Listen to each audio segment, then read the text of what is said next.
பாருங்க, கிளை நிர்வாகி, மாவட்ட மாநில நிர்வாகி எல்லாருக்கும் ஒரு வேண்டுகோள், தயவு செய்து அடுத்தடுத்த ஊர்ல சொல்லுங்க, இந்த மாலை மரியாதை சால்வை துண்டு இதுக்கு பிறகு நம்ம அறிவிக்கிட்ட ஒரு 50 ரூபாயோ 100 ரூபாயோ கொடுங்க. கூத்து செலவுக்கு உதவா, மத்தியானம் ஏதாச்சும் ஒரு தயிர் சோறு லெமன் ரைஸ் செஞ்சு கொடுக்கறதுக்கு உதவும். புரியுதா? நீதான் இவ்வளவு செலவு பண்ணாங்க, கையெடுத்து கும்பிடுறேன். அடுத்த மாதிரி நன்றி சொல்ல வரும்போது இதெல்லாம் செய்யுங்க, இதெல்லாம் தவிர்த்துருங்க. சரியா?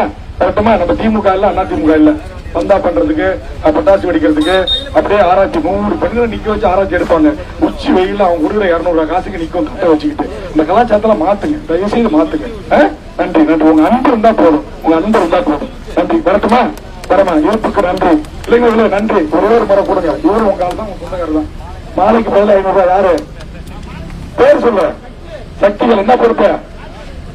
கிளை மார்ச் வெள்ளையங்க கிளை. இந்த மாதிரி செய்யுங்க. பாவம், அறிவு பணக்காரர் இல்ல, சில கான்டாக்ட் எடுக்கல, எந்த விதத்துலயும் அவர் கட்ட பஞ்சாயத்து பேசுற பணம் இல்ல. இத்தனை வண்டி வருது. இன்னைக்கு பெட்ரோல் போட கூட 200 ரூபாய்க்கு கட்சிக்காரங்க சொந்த காசு தான் போட்டுட்டு வராங்க. அதனால இன்னைக்கு இந்த மாலை, இந்த துண்டு, இது எல்லாமே குறைஞ்சபட்சம் இப்ப ஒரு 10,000 ரூபாய் இருக்கும். 10,000 கொடுத்திருந்தா அந்த கிளைக்கு அது இவருக்கு பிரயோஜனமா இருக்கும். வர்றவங்களுக்கு ஒரு சோறு வாங்கி கொடுக்கறதுக்கு, ஒரு நீர்மோர் வாங்கி கொடுக்க பயன்படும். சரியா?